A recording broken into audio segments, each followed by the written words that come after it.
24/7. I will be giving you my 2 cent. It's been a while. I finally achieved my objective of getting an apartment.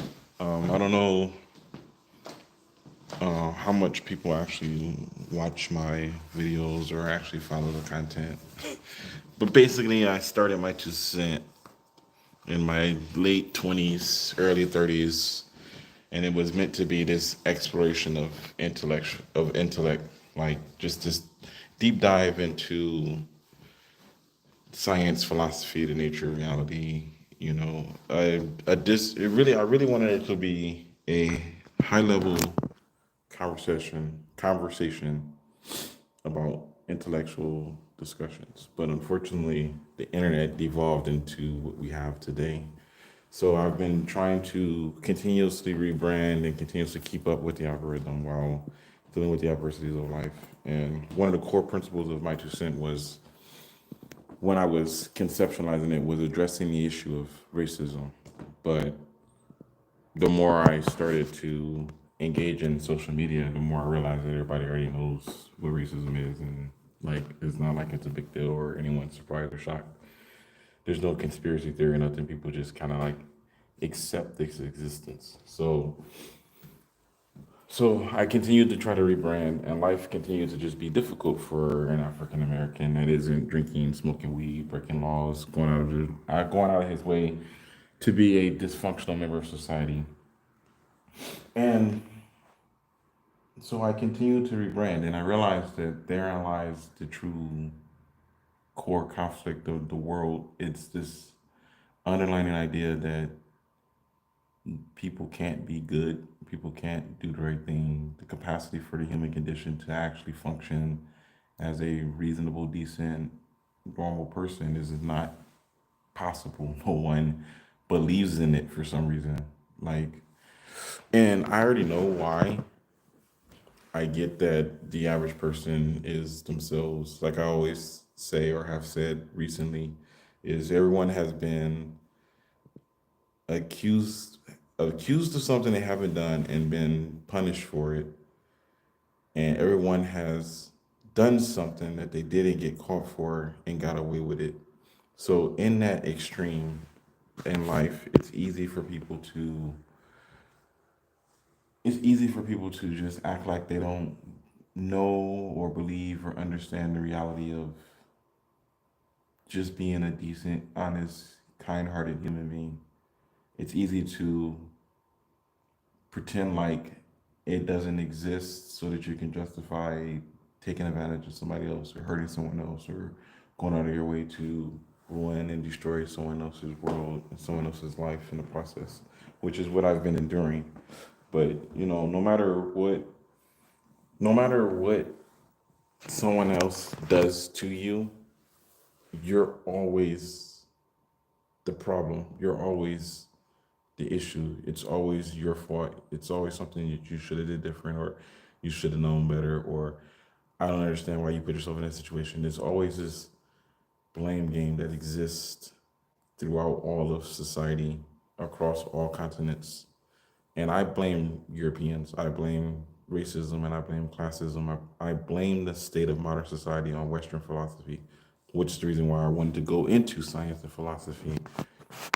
Western philosophy, influenced by Abraham's religion, specifically Christianity, is the fundamental foundation for why functioning at the individual level is not possible in society. The fact that you have to go out of your way to be an immoral, illegal, and unethical person to be able to function in society at any level of capacity is the real root of that is Christianity. The real root of that is colonialism. The real root of that is Western philosophy. The real root of that is the ideology of the white versus the black. And no one's gonna care, or no one's going to sit down and reflect deeply on these things, because every person has this perception in their mind like they are somehow immune and different. And that level of indifference that exists in every person that exists is the mechanism by which those negative influences are able to destroy society and destroy the world and dichotomize the normal interaction between human beings. What I've done, or what I'm trying to do, is I've developed the My02cent life system. That's what I'm calling it now. And what the My02cent life system is it is a methodology and a discipline for structuring your life in a way that you can govern it using principles of science. And the goal of the My02cent life system is to align the principles of science, the empirical principles of science, as closely to philosophical principles to govern human behavior in a way that is objectively possible. Because the biggest conflict in the world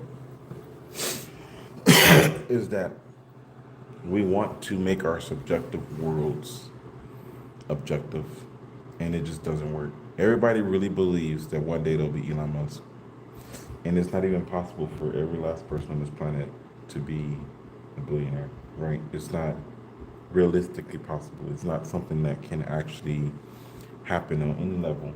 So, subjectively, everybody believes that they could be Elon Musk, but objectively, the probability of anyone else being able to be as successful as him is almost close to zero, for the simple fact that he's not going to share. His existence negates the quality of the ability for anyone else to elevate, right? One of the biggest conflicts with European and with Western philosophy and the ideology of white and black, which is grounded in objective truths of reality, is the idea that there is not enough resources for everyone. And on top of this foundation that there's not enough resources for everyone, there is also this understanding that there won't be enough valuable jobs, desirable jobs to go around for everybody to be able to function and survive. And Christianity was designed specifically so that you could function and dysfunction. That's the reason why there's so much dysfunction in the world. Because if you had to be a farmer and you had to till soil that couldn't yield crops, but you had to because you didn't have any other option, you would go to the church and the church would give you the resolve to continue to work ground that you know isn't going to yield you anything.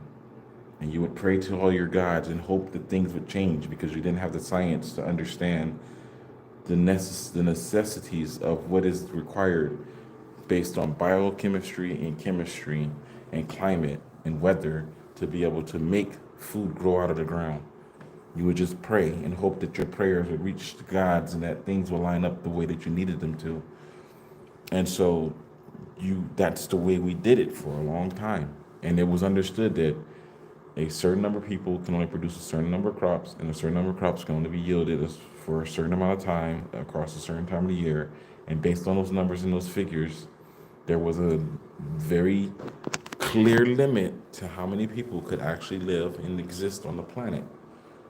And it wasn't like it was something that was magical or made up or pretend. It was a legitimate conflict. It was a legitimate understanding that there was a cap to how many people could exist on the planet at any given time based on food and supplies and resources. And old his old pre-industrial age civilizations governed themselves around that finite cap. And they understood that some people were going to have to work unnecessarily hard and do jobs that nobody else wants to do that are undesirable. They labeled those people as black. Before they came up with the term black, they were the low class, undesirable members of society. And they said somebody's going to have to be in administrative roles and govern the world and tell people what they're going to have to do. They labeled those people as white. Those became the high class aristocratic people of the world. They're in a position of authority and they run and govern everything. There used to exist a condition where you held your position based on your merit You had to be competent to be in a leadership role. You had to be capable to be in a leadership role. You couldn't even till the soil if you wasn't strong enough. Like you had to be able to do the things that you were trying to do. And if you couldn't, it was a natural balance of nature that sorted people out. After industrial revolution, you didn't need any of that stuff anymore. Machines create balance. Automation created balance. You were able to get anyone to perform at any level. So now even women could labor. Even women could build cars. Even women could lift heavy buildings and produce bricks and create concrete. Did it instead of it improving the quality of life because of a legacy of slavery, it diminished life. The people that have the money, that are in a position of authority and have the power and control, decided they wanted to make more money with less investment in labor. Everything in our economy is pretty much set when it comes to materials. The only thing that you can actually control is how much you pay somebody for the work that they do. And that is the fundamental driving conflict of the world. Every business wants to make maximum profit. And the best way to make profit, based on the idea of white and black, is to pay less. You pay people less money, you can make more money. You pay less for goods, you can get paid more money for goods. And that's just the way that it has always worked. So Microsoft Life System is designed to it's designed with these understandings and these fundamental principles outlined. And the core goal of it is to create a structure that allows people to self-govern. So if you have a desire or a drive or a goal that you're trying to achieve, you can use the My02cent life system to stay focused on your goal and achieve your objective. It should, when it's completed, it'll have all the necessary information. If you want to become a mathematician, the My02cent life system will give you the step by step on how to go from not having any strong knowledge of math and become a mathematician. You won't need to ask anybody for help. You won't need to pay Khan Academy or any of that stuff. You'll have the most effective course laid out in front of you to be able to achieve your objective. One of the biggest issues with society right now is that while education is free, no one gives you the information you need to be successful because, again, not everybody can make it. So these institutions are designed so that only a certain percentage of people are going to graduate and a certain percentage of people have to fail, right? 100% of people coming into a school can't graduate. They cannot. That means that they will create conditions to make sure that some of the students will fail. And the people that fail still wind up having to pay. And it's built into it's built into the academic system. You can sit around and pretend like these things don't exist. But at a certain point in your life, that's why I like to say this for 1825. At a certain point in your life, when you start recognizing the patterns, don't do what everybody else has been doing for the last 200-300 years.